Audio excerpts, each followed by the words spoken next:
दोस्तों, सावन शिवरात्रि में ये एक चीज जरूर खा लेना। पूरे साल जीवन भर आपके घर में कभी भी धन की कमी नहीं होगी। भोलेनाथ की असीम कृपा हमेशा आपके ऊपर बरसेगी।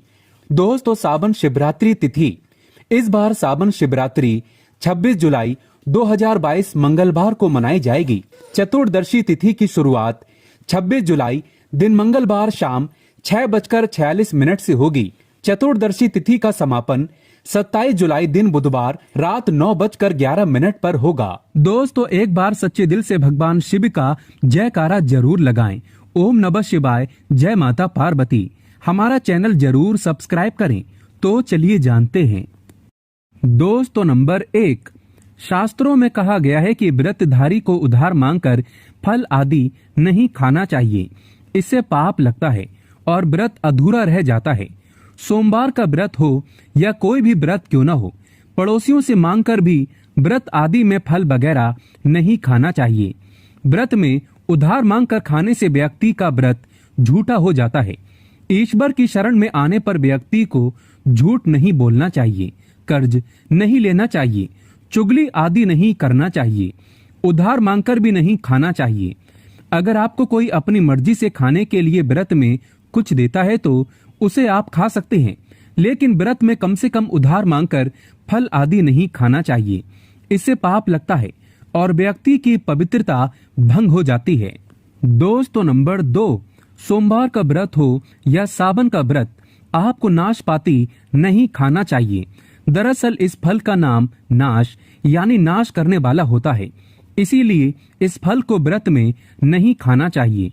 व्रत आदि को छोड़कर किसी और दिन आप कभी भी खा सकते हैं, लेकिन अगर जिस दिन आपका व्रत हो उस दिन नाशपाती का सेवन नहीं करना चाहिए।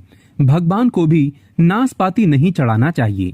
दोस्तों, नंबर 3, कुट्टू या सिंगाड़े का आटा खाने से भी आपका व्रत टूट सकता है।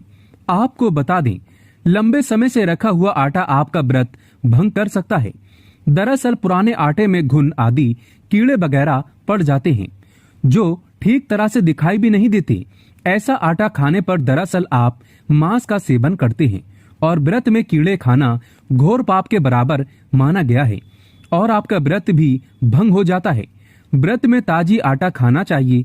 लंबे समय से रखे हुए आटे में कीड़े पड़ जाते हैं, ऐसा कभी ना करें। व्रत हमेशा शुद्धता में ही रखना चाहिए।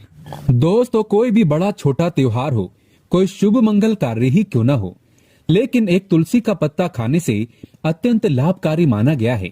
नियमित रूप से सुबह के समय तुलसी का पत्ता खाने से जो बड़ी से बड़ी तीर्थ यात्रा से पुण्य प्राप्त होता है। हवन, पूजा पाठ तथा दान करने से पुण्य मिलता है। मात्र सुबह के समय 2-3 तुलसी के पत्ते खाने से वो प्राप्त हो जाता है। दोस्तों, वैज्ञानिक तौर से भी तुलसी का पत्ता कई गुणों से भरपूर माना जाता है। वैज्ञानिक भी इसे एक चमत्कारी पौधा मानते हैं। तुलसी के पत्ते खाने से न केवल कैंसर का रोग खत्म हो जाता है, बल्कि पेट की बीमारी धीरे धीरे खत्म होने लगती है। आंखों की रोशनी बढ़ जाती है। दिल के लिए होता है फायदेमंद। त्वचा में निखार लाने के लिए तुलसी का पत्ता अवश्य खाना चाहिए। तनाव को कम करने में बहुत ही मददगार साबित होता है तुलसी का पत्ता। सर्दी को दूर करने के लिए नियमित तुलसी का पत्ता खाना चाहिए। कई बीमारियां तो इसकी खुशबू से ही दूर भाग जाती हैं। इसीलिए लोग अपने घरों में तुलसी पूजा तथा तुलसी का पौधा लगाते हैं। तुलसी की खुशबू से मात्र कई भयानक जहरीले कीड़े मकोड़े अपने आप मर जाते हैं और घर से कोसों दूर रहते हैं। लेकिन दोस्तों, याद रहे, जब आप तुलसी का पत्ता खाएं तो दांतों से चबाएं नहीं, उसे निगल जाएं। तुलसी का पत्ता खाने से व्यक्ति के अंदर सकारात्मकता का वास हो जाता है। इससे माता लक्ष्मी के साथ साथ विष्णु भगवान की कृपा भी घर पर बनी रहती है। दोस्तों, रात को सोते समय तांबे के लोटे वाले जल में थोड़ा सा गंगा जल भरकर अवश्य रखें और पूरी रात भर अपने सिरहाने के पास रखें और सुबह के समय इस जल को अपने वस्त्रों पर इसका छींटा मारें और फिर जल को पी लें। नियमित ऐसा करें। भगवान कृष्ण कहते हैं, नियमित जो मनुष्य ऐसा कर लेता है उसे युगों युगों की प्राप्ति हो जाती है, कई सुख प्राप्त कर लेता है। ऐसा व्यक्ति धन दौलत सुख संपत्ति से, लक्ष्मी की कृपा से, रंग से राजा बन जाता है। दोस्तों, जल जिसे अमृत तथा गंगा जल कहा जाता है। हमारे ऋषि मुनि जब किसी पर अच्छी दृष्टि डालते थे तब वह गंगा जल का प्रयोग किया करते थे। गंगा जल का छिड़काव कई दिव्य शक्तियों से भरा होता है। शिव पुराण में भी बताया गया है कि नियमित कपड़ों पर गंगा जल का छिड़काव करने से तथा सुबह के समय गंगा जल को पीने से व्यक्ति को मोक्ष की प्राप्ति हो जाती है और वो व्यक्ति स्वर्गलोक की प्राप्ति कर लेता है। दोस्तों, गंगा जल का महत्व। पौराणिक कथाओं के अनुसार गंगा एक ऐसी नदी है जिसमें स्वयं देवी देवताओं ने स्नान किया है। इसीलिए गंगा के जल को बहुत पवित्र माना जाता है। गंगा का प्रादुर्भाव भगवान श्री कृष्ण हरि के चरणामृत से हुआ है। इसीलिए गंगा को बहुत ही पवित्र माना जाता है। हरिद्वार में भगवान विष्णु के चरण कमल गंगा में ही पड़े थे। दोस्तों, गंगा नदी को पाप मोचनी और मोक्षदायिनी कहा गया है। भागीरथ के पूर्वजों को मुक्ति गंगा जल के स्पर्श से ही हुई थी। मान्यता है कि यदि मृत्यु के समय व्यक्ति के मुंह में गंगा जल डाल दिया जाए तो उसके पाप कर्म नष्ट हो जाते हैं और उसे मोक्ष की प्राप्ति हो जाती है। गंगा जल कभी अशुद्ध नहीं होता और ना ही ये कभी सड़ता है। इसीलिए भगवान श्री कृष्ण ने स्वयं कहा था, जो व्यक्ति अपने पास सदैव रात को सोते समय एक तांबे के लोटे में थोड़े से जल में गंगा जल की कुछ बूंदें अगर डाल लेता है और सुबह में इसे थोड़ा बहुत भी पी लेता है तो उसे कई जन्मों जन्मों का सुख प्राप्त हो जाता है। ऐसा व्यक्ति धन दौलत रुतबे पैसे से भरा रहता है। माता लक्ष्मी की कृपा ऐसे व्यक्ति के ऊपर हमेशा बरसती है। इसीलिए सुबह के समय गंगा जल अवश्य पिएं। ऐसे में आप नहाने के पानी में 2-4 बूंदें गंगा जल डालकर अगर नहाते हैं तो आपके सभी बुरे कर्म नष्ट हो जाते हैं। सकारात्मक ऊर्जा की होती है प्राप्ति। दोस्तों, दूसरा है लौंग। सनातन धर्म में लौंग को बहुत पवित्र माना गया है। पूजा पाठ आदि चीजों में लौंग का विशेष महत्व है। माना जाता है कि लौंग में दुर्गा माता का वास होता है, देवी का वास होता है, लक्ष्मी का वास होता है। ऐसे में सोते समय तकिए के नीचे लौंग अवश्य रखें और सुबह के समय जब आप उठें तो एक लौंग अवश्य खा लें। इससे 9 देवियों की कृपा प्राप्त होती है। माता लक्ष्मी धन से माला माल करती है। लेकिन याद रहे, लौंग दांतों से चबाएं नहीं, पानी के साथ निगल जाएं। दोस्तों, सुबह के समय आप चाहे कुछ करें या न करें, परंतु नहाने के पानी में 2-4 बूंदें गंगा जल की जरूर डाल लेना चाहिए। इससे व्यक्ति को कामयाबी प्राप्त होती है। गंगा जल जब शरीर पर पड़ जाता है तब हमारे अंदर जितनी भी नकारात्मक ऊर्जा होती है वो सब खत्म होने लगती है, जिसकी वजह से हमें कामयाबी प्राप्त हो जाती है। हमारी कुंडली में जितने भी दोष होते हैं वो सब खत्म हो जाते हैं।